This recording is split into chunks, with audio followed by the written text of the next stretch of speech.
An MP who's urging voters to back Brexit in this month's referendum is hosting a public meeting this week. David Burrows, Eurosceptic MP for Enfield Southgate, has been a staunch advocate of the UK leaving the European Union and has invited fellow Brexiteer Syed Kamal to speak to the residents at 7:30 on Friday at the Intimate Theatre in Green Lanes, Palmer's Green. Mr Kamal is a Conservative MEP for London and leads the Conservatives and Reformists in the European Parliament.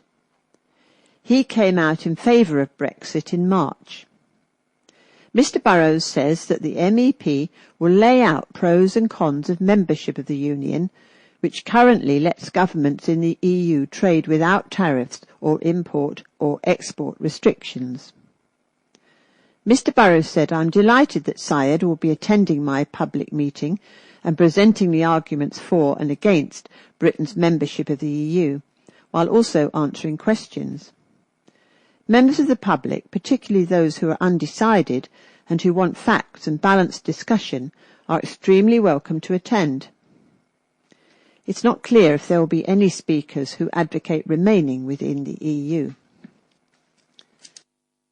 Article is by Monty Meth, who is in favour of remaining in the EU. He says, "As decision day on Britain's future in the EU draws nearer, many are in favour of remaining, but with some nagging worries. The majority of people spoken to by the Enfield Independent have said they will vote to stay in when the vote comes around on June the 23rd. One such voter is Monty Meth, head of the Enfield Over 50s Forum, who, having lived through Second World War, says the 71 years of peace across much of Europe since can be put down to the EU. The 90-year-old said, "Life's experience proves that older people are stronger and better off working together than they would be acting as individuals and on their own.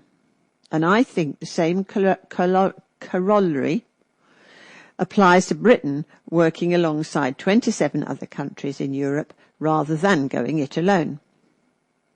That's not because I don't think there's so much more the EU could do to right so many wrongs in member countries. We are, however, living in a real world bordering many abysses: terrorism, global wars, economic uncertainty and climate change, where we need to reinforce Britain's influence and democratic status. I think, too, of the highly desirable EU regulations, disparagingly referred to as red tape and opposed by some politicians." Despite his pro-EU stance, Mr Meth was critical of some of the elements, saying Europe in its current state is not a legacy we can be too proud of. But he said taking a risky leap into the dark, leaving future generations to live with the consequence, is irresponsible. Also pro-Remain, but EU critical, is David Winskill, a former Haringey councillor for Crouch End Ward. The 59-year-old said, "The future of the UK should be in Europe, but there are a lot of problems with it. There are major concerns for the economic future and room for debate as to how the euro is handled. On the other hand, leaving the EU could return us to the 1950s isolationism, resorting to presenting ourselves as a post-colonial power, and the only way we can stamp out inequalities is by working together." Is set to explode across Enfield in a year-long festival, highlighting how talented the borough is. An evening of music at the Dugdale Centre in London Road, Enfield Town, heralded the start of the Enfield Sounds Great Festival. Enfield's new mayor, Bernadette Lappage, is celebrating the magic of music as the central theme of her year, with proceeds from the festival going towards her mayor's charity. She said, "People will be surprised to discover just how much music is performed in our borough. I want them to enjoy it in every way, listening, playing instruments, singing, dancing, and discovering the enormous output and variety. Music has been proven to be beneficial to people's well-being," she says. She's raising funds to support musical causes and is keen for children and young people to have the opportunity to perform in choirs, join youth bands and take part in popular glee singing projects in schools, as well as learning to play a musical instrument. Musical events will be performed throughout the year at venues including Millfield Theatre in Silver Street, Edmonton, the Dugdale Centre and Forty Hall in Forty Hill, Enfield, as well as in parks, schools and colleges. An amnesty for those who may have old or broken school instruments they've forgotten to return is being introduced on July the 23rd to coincide with International Busking Day. Instruments which owners no longer have any use for are also wanted, so they can be repaired and used again. Doug Taylor, the leader of Enfield Council, kicked off the appeal with the first donation when he presented 2 guitars. Mrs. Lappage added, "Music brings people together and will provide opportunities to raise funds for therapies that can help people living with dementia or coping with depression. Our festival is not all about fundraising, but it will also profile all the amazing music performed in Enfield and the great talent that thrives among its people. Enfield Music Service, choirs, Black History Month, cultural celebrations, traditional events, music in all its forms will be celebrated in our borough throughout the year, so please join in. For more information, or if you have any ideas for an event, contact Alison Brooks at the Mayor's Office on 020 8379 8348. That's Alison Brooks, and the number is 020 8379 8348. A traffic camera has raised more than £60,000 in fines since it was first switched on last month. The camera overlooking the yellow box junction between Carterhatch Lane and Donkey Lane was turned on by Enfield Council on May the 3rd.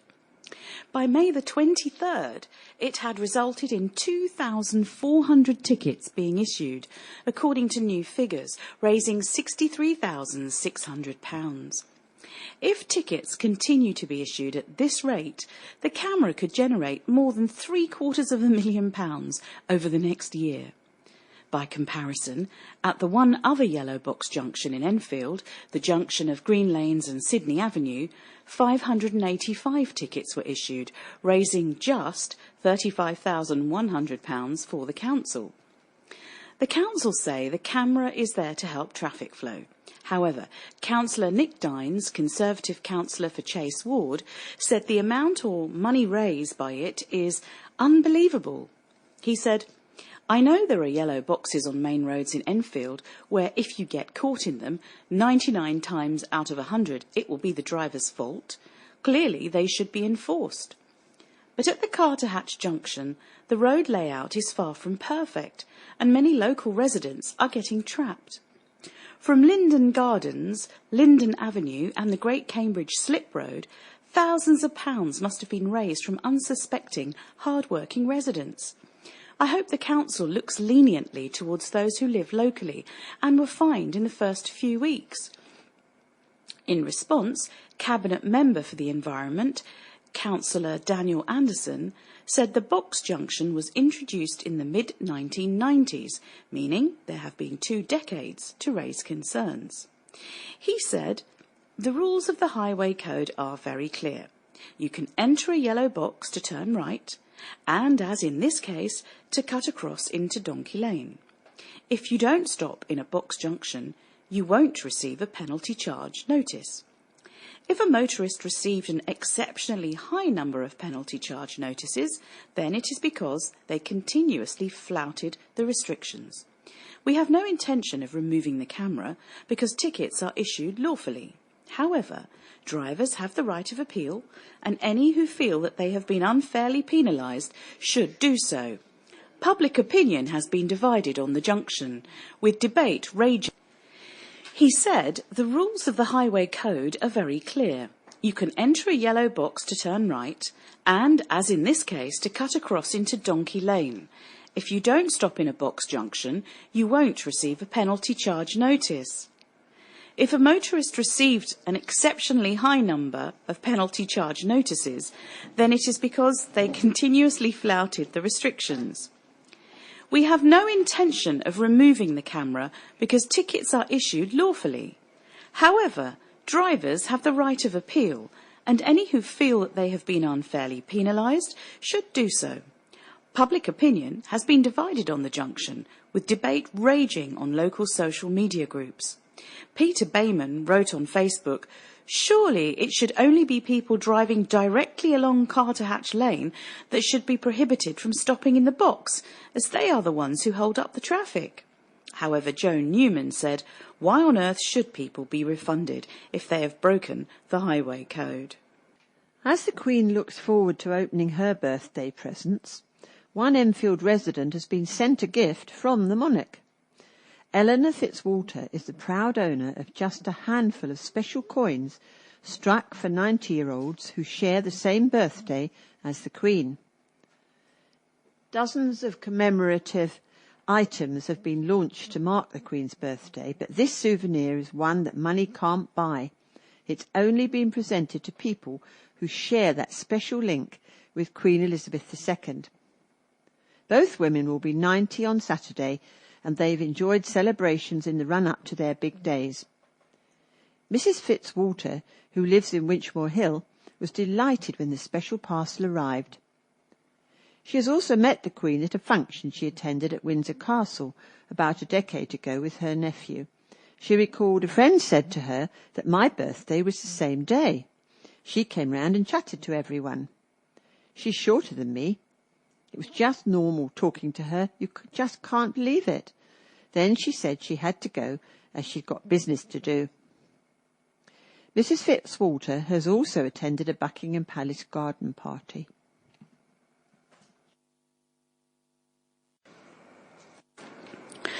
A sixth form has just begun its final half-term of teaching before it is closed for good. Brimfield School in Enfield will not teach students over the age of 16 after this summer, but will remain as normal for pupils in secondary school years. A message on the school's website says the decision was made by the governors on March the 16th and will come into effect from August the 31st. It says, going forward, Brimfield School will now focus exclusively upon providing an outstanding education for its pupils in years 7 to 11. This will enable our Year 11 pupils to choose from, as they wish, the many good and outstanding sixth form provisions in Enfield and the surrounding area. According to the in-depth document giving the reasons for the closure, Brimfield Sixth Form has the capacity to accommodate 230 pupils. But as of January the 20th this year, there were only 81, making it difficult to sustain. It says, it is highly likely that numbers in the sixth form are not going to improve on the present figure.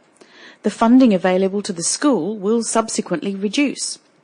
Due to the increasing difficulty small sixth forms have to deliver a broad and balanced curriculum, including a vibrant extracurricular provision, the school believes that educationally the proposal to close Brimfield Sixth Form is necessary in order to further the best interests of students and their families.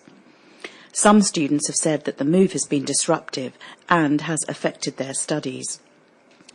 Brimfield School was rated good overall in its most recent Ofsted inspection, published in May 2015, having been found to be inadequate 4 years previously. However, the sixth form provision was still said to be underperforming, with the report stating, not enough students in the sixth form achieve well from their starting points. There is inconsistency in the performance across subjects. Students appreciate the positive relationships they enjoy with their teachers and the individual guidance they achieve. Students get regular feedback about their work, although the depth and thoroughness of this are sometimes inconsistent between teachers. A popular tennis club is celebrating sharing its 90th birthday with the Queen. Vickers Lawn Tennis Club was started in 1926 for residents in the burgeoning suburb of Winchmore Hill to enjoy a few sets and make new friends. Club member Emma Lundy said, Since then, the club has continued to be a well-loved institution, serving its neighbours and the wider community of Enfield. The club is marking its special anniversary with a banquet fit for a queen and an evening of music and dance on Saturday. Generations of families have learned to improve their game at the club in Sherbrooke Gardens, and many of them will be joining in the festivities. Tennis players have recreated a 1926 lineup of the club's founder members by posing for a similar shot of the current members at the club's ground. Chairman Matthew Robinson started playing tennis at Vickers as a child. He said some of the original member families still have strong links with Vickers. The original clubhouse remains and is now our coach's shed. Jackie Willett joined the club when she was 11 in 1953, the year of the Queen's coronation. She said juniors really had to be 12 before they could join, but my father had a word with the then secretary and I was allowed to join a year early.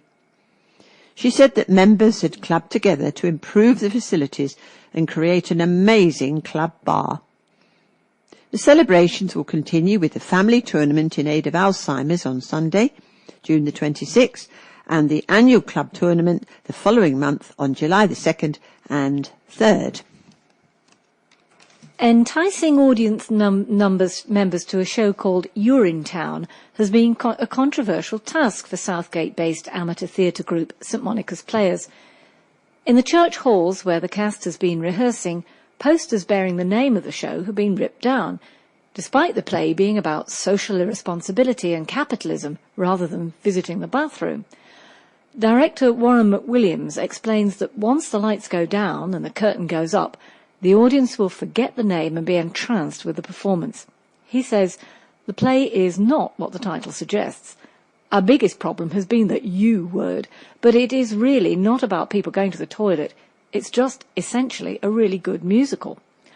The idea of the title came from writer Greg Cotis.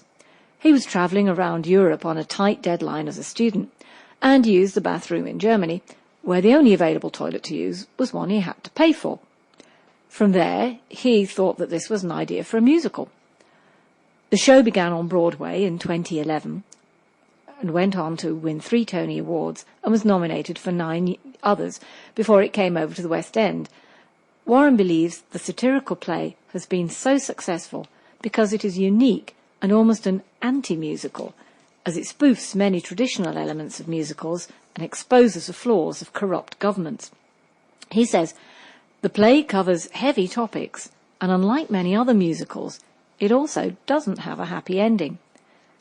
The story is set 20 years after a major drought, and as a result, the government has allowed corrupt organisations to operate all the toilets in an attempt to control water consumption.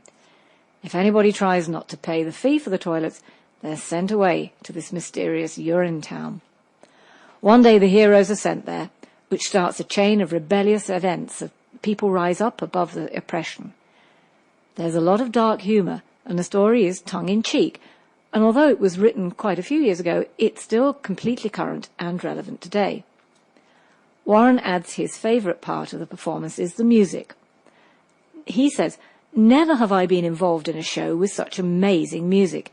You'll recognise the tunes from Les Mis, Fiddler on the Roof and West Side Story, but they have a twist on them, which is brilliant, and I can't work out which is my favourite."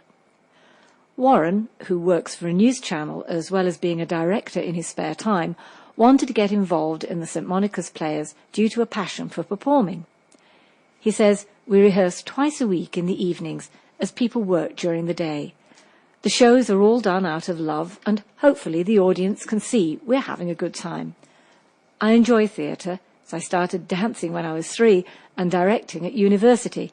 It's always been my lifelong passion." After the show finishes at the theatre, he will be writing a pantomime for the group to perform in January. Urinetown is at the Millfield Theatre, Silver Street, in Enfield, from Wednesday the 15th of June to Saturday the 18th of June, starting at 7:45 p.m. Details are obtainable from 0208 807 6680.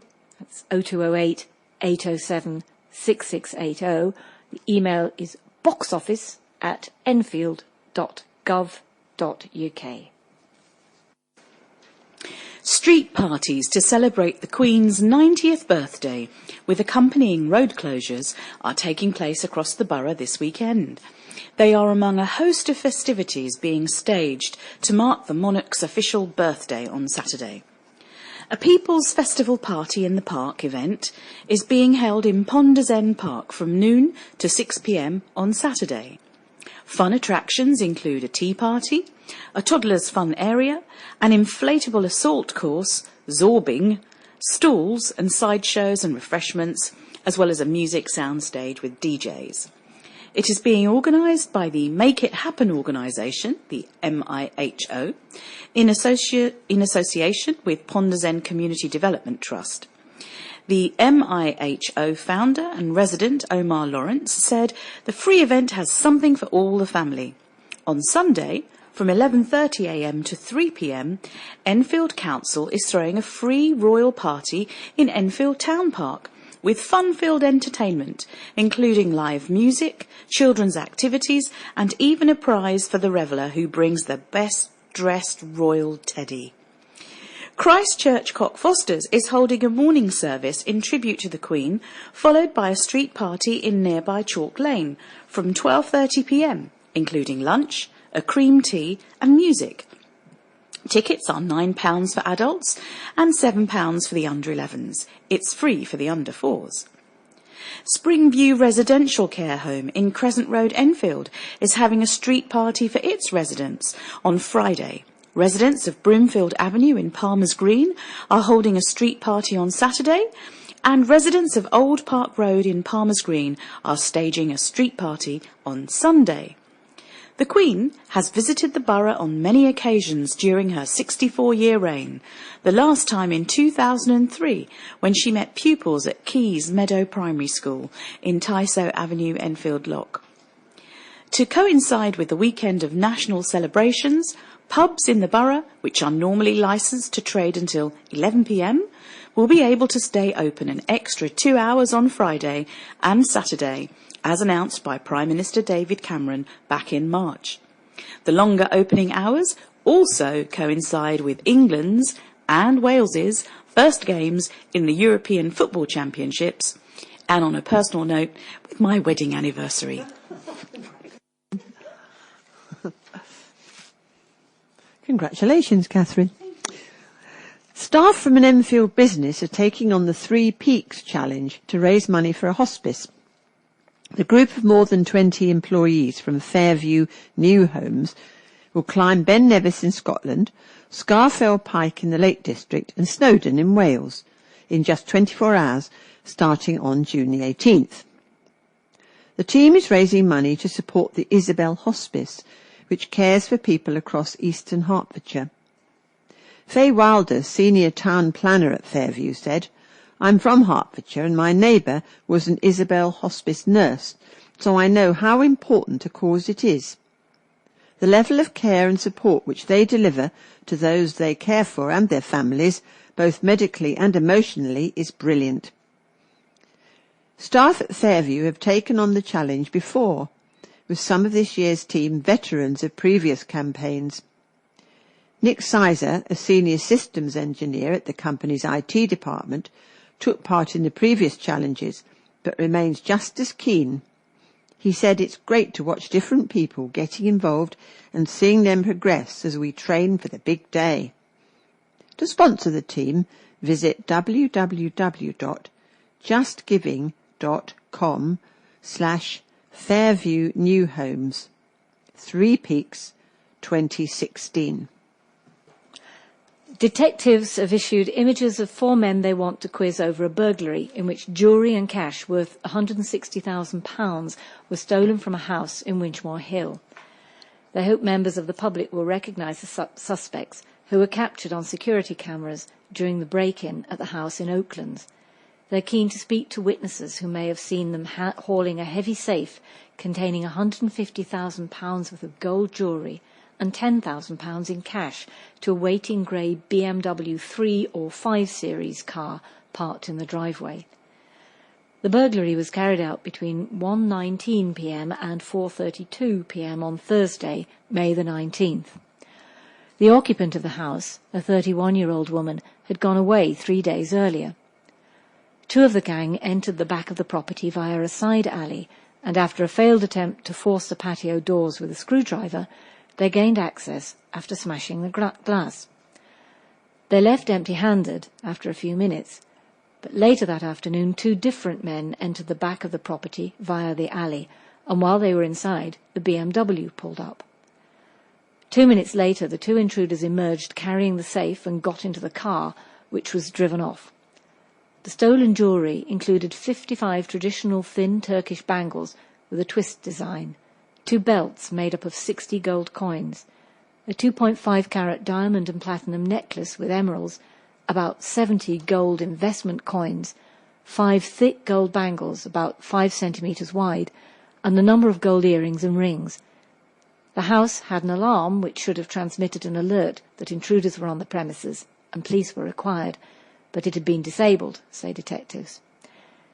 Anyone with any information is being asked to contact police in Enfield via 101 or Crime Stoppers anonymously on 0800 555 111. A father has accused those involved in the investigation of his son's death of playing games after it emerged no one has met with his family for 3 months.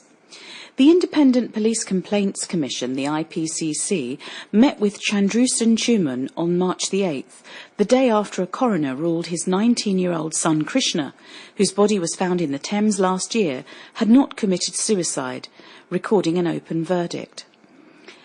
They had met to discuss the police handling of the case after it was discovered Krishna's body had been in a morgue for 11 weeks after being found before his parents were told.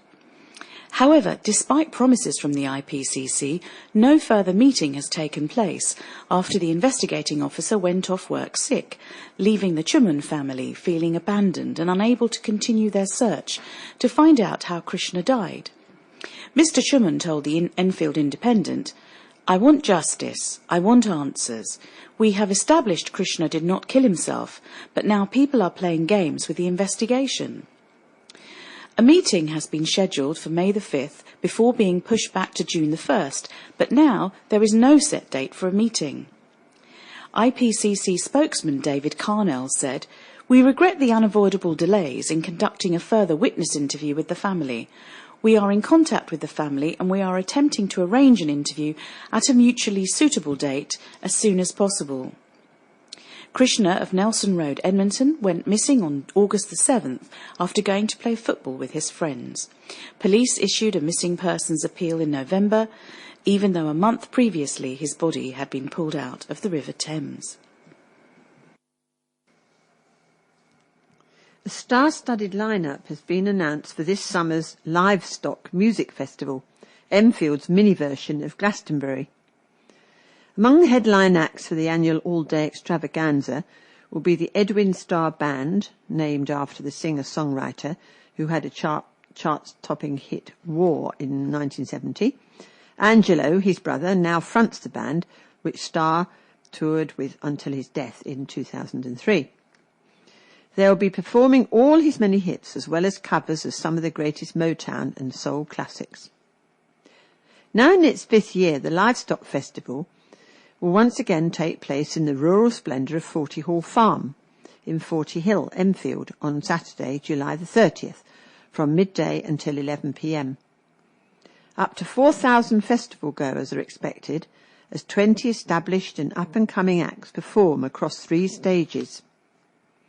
This year, a percentage of the takings is being donated to Mayor of Enfield, Bernadette Lepage's Enfield Sounds Great charity, which is showcasing the borough's musical talent and promotes the feel-good benefits of music. Livestock is a non-profit venture and nobody takes any money from it, said the festival's joint organiser, Leon Wilkin. Proceeds are reinvested in the festival and its sister Black Barn Concerts, with a share of the takings given to local charities. We thought the Mayor's charity, with its emphasis on music, was well worth supporting, and the Mayor has agreed to officially open the festival as a thank you. The Mayor said she was extremely grateful for the offer. Livestock is an institution in Enfield, she said, and this will provide a boost to our fundraising and make an enormous difference. Liam says there'll be acts to satisfy every possible musical taste, from folk to rhythm and blues to rock and roll, and also in the lineup is leading ABBA tribute band ABBA Cirque, which will be performing all the hits of the Swedish foursome.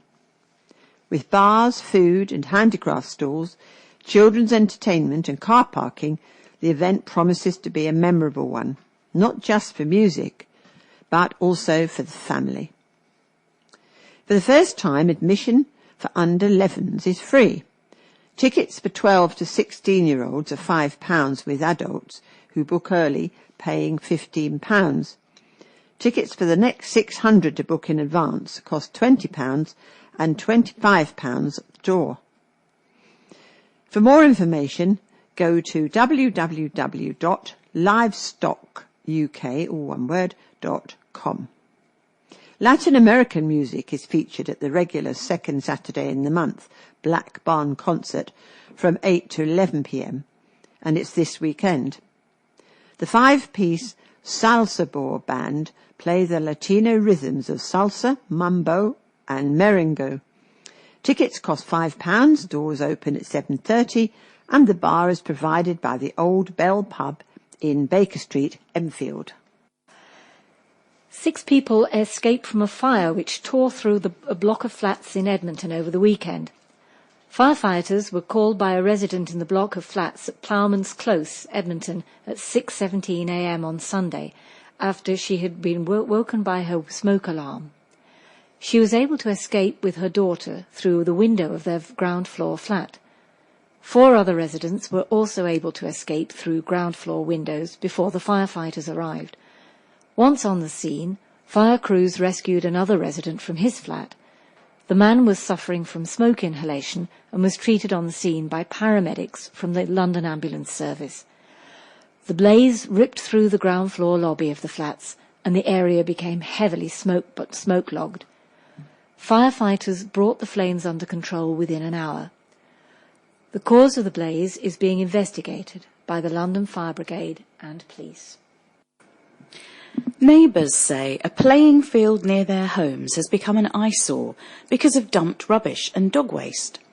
Enfield Council have allowed areas of grass to grow long on King George's playing field near Edmonton County School in order to encourage wildlife, while cutting areas used by the school for sports this summer. However, the uncut areas have become an accidental magnet for tippers, and those living nearby have started a petition to get the council to cut the grass, which has gathered nearly 200 signatures in under a week. Tracy Callaghan, who lives in nearby Delhi Road, said they were never consulted on the council's plans for the field and says they have made the field an unpleasant place to go. It really looks like an eyesore, and every neighbour, dog walker and person using the field I have spoken to agrees. You walk on the field and you have no idea what you're treading in. Another Delhi Road neighbour, Anne Rogers, who has lived in the area for 15 years, has used the field regularly with her family, but says the state it is now has put her off. She says, "It is meant to be a field for people to enjoy. I can understand what the council want to do, but it is not really a wildlife area. It is a playing field. We are angry at the lack of consultation. We could have come to a compromise. Instead, it is a totally overgrown tip and there is no one to speak to. Rubbish is spilling out onto the pavement after people chuck it into the long grass. People don't care if they can't see it." The concerns of the Delhi Road neighbours have also been echoed within the council, with Deputy Opposition Leader Jo Laban saying it is a problem borough-wide. She said, "The grass has not been cut in many parks and open spaces across the borough. Our parks and open spaces are the jewels in Enfield's crown, and we need them looking good. We need the grass and hedges cut, especially where it is coming through the railings or outside people's driveways, as it makes both the parks and highways untidy, which we do not want. I ask the council to take some responsibility and get on with cutting the grass to make our borough look the great place it is. Enfield Council have been contacted for comment. Enfield Council has promised action to beleaguered neighbours of a traffic-choked cul-de-sac after admitting it has a bigger problem than expected. Councillor Daniel Anderson, Cabinet Member for Environment, and Southbury Ward Councillors Derek Levy and Janzev Jamal met around 12 residents of Autumn Close at Suffolk Baptist Church on the evening of June the 2nd. Autumn Close, near the junction of the A10 and Carterhatch Lane, is home to two schools, Carterhatch Junior School and Russet House School, and Carterhatch Children's Centre. As a result, there's gridlock every day, with cars and vans driving on pavements, putting pedestrians at risk, blocking and damaging drives and parking on double yellow lines. People have also complained of rubbish being dumped by inconsiderate drivers, and of HGV deliveries to the school adding to their misery. Councillor Anderson said he understood and sympathised with them and promised to report back in a month with solutions. He said, living here has become very difficult for you. The picture I'm getting is that it is unbearable throughout the day. We need a solution because this is a problem throughout the day. It's a problem throughout the borough, which we get near school when we get near schools. But here there are a number of conflating issues to make this a bigger problem. Councillor Levy said it was a frustration for the council and they've been aware of and trying to do something about the problem for years. One solution, unavailable, is the installation of CCTV cameras, as they are banned if solely used for parking enforcement. Councillor Levy said the principal issue is the vehicle problem. Whether inconsiderate parents or thoughtless delivery people, we are here to manage the effects of people who are antisocial. We've had quite a number of enforcements here twice a day, 5 days for 3-week periods, periodically, but we're talking about bloody, horrible people on occasion. We're aware and things are being done, but now we realise that it's not just at the top and bottom of the day, and the delivery issue has a bigger impact than I feel I originally realised. An accountant has stepped away from her calculator and into the world of colour and creativity with the launch of her debut children's book. Lorraine O'Garrow, 34, of Osage Lane, Southgate, has been developing a series of children's books over the past 10 years, based on the adventures of young Bella Sweeney. She was inspired to write the books after spending time as a tutor to young children in the area. She was shocked by the dearth of young girls and boys from black ethnic minority backgrounds in children's books, and rather than wait for someone else to write the books, she wanted youngsters to read. She decided to do it herself. I first had the idea about 10 years ago, and once I set my mind to something, I usually achieve it, she told the Advertiser. Lorraine studied maths, business and German at university before setting out on her accountancy career, and it was only when she was in her mid-20s that she realised she wanted to explore creativity in the form of writing for children. I'd always been creative when I was younger, she said. I was in dance class and loved it. It was only when I was in my 20s that all these ideas came to me. Her first book, The Alphabet with Bella, will be available on Amazon from June the 21st, and it will be the first in a series of educational books for under 5s. It's the tale of Bella Sweeney, a little girl from a British Caribbean background who goes on adventures around the world, all in pursuit of learning the alphabet. It's so important for children to see positive reflections of little boys and girls like them. It gives them confidence in themselves that young people who look and sound like them can do anything they want to. The author stresses she doesn't set out expressly to challenge gender and race stereotypes. The Bella series is about showing positive experiences around learning, she added. I've always had a positive attitude to learning. I think that's the way it should be, for all children. Bella and her adventures are not just for black girls and boys. All children can relate to her adventures. That's the way it should be. A children's choir are holding a concert to celebrate their 25th anniversary. Children's International Voices of Enfield, which is made up of and run entirely by volunteers, will sing on Sunday, July the 10th at 3 p.m. at the Palmer's Green Union Reformed Church. Beginning 25 years ago with 8 singers, there are now 6 choirs with over 100 singers from 45 nationalities, and the choir recently became a registered charity. The anniversary concert will bring together past alumni, parents and friends, as well as guests, including the Vimsey School Choir from Estonia, who hosted them on their 2016 spring tour.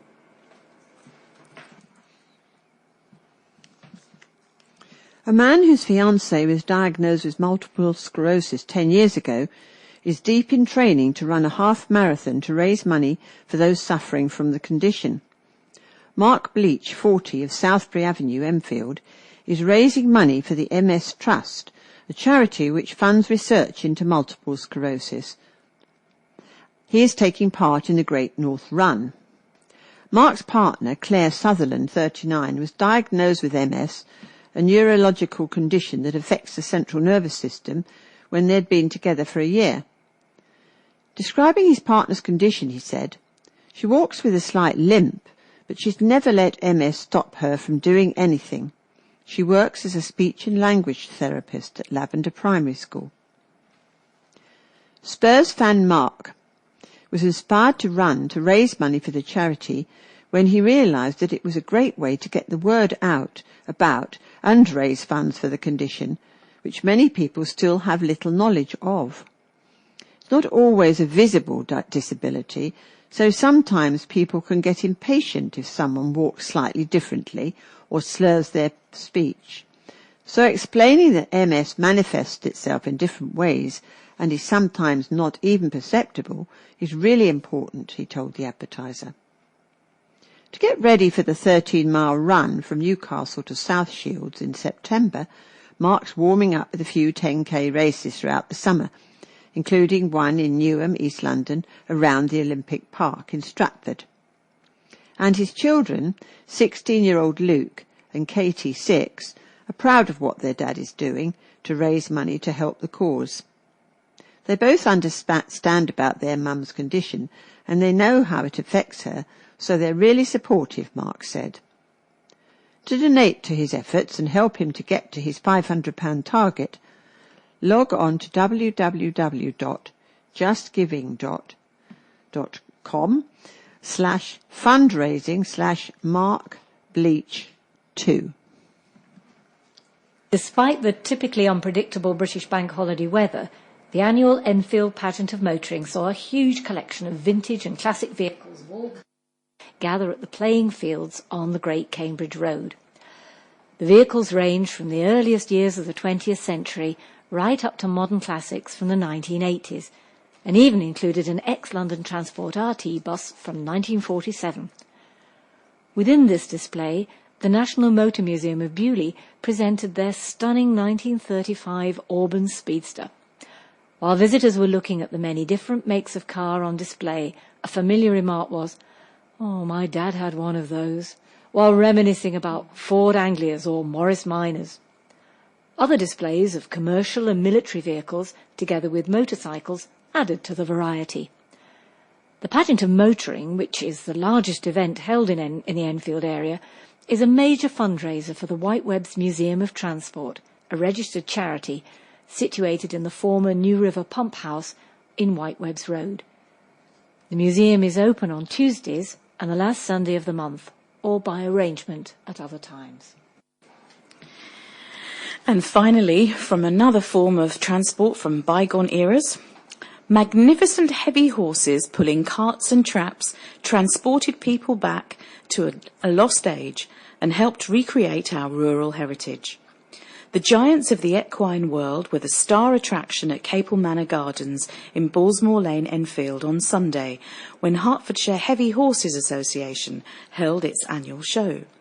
More than 20 of the majestic beasts, along with an assortment of coaches and carriages, were on display, plus glittering, polished brass harnesses and agricultural implements of all shapes and sizes.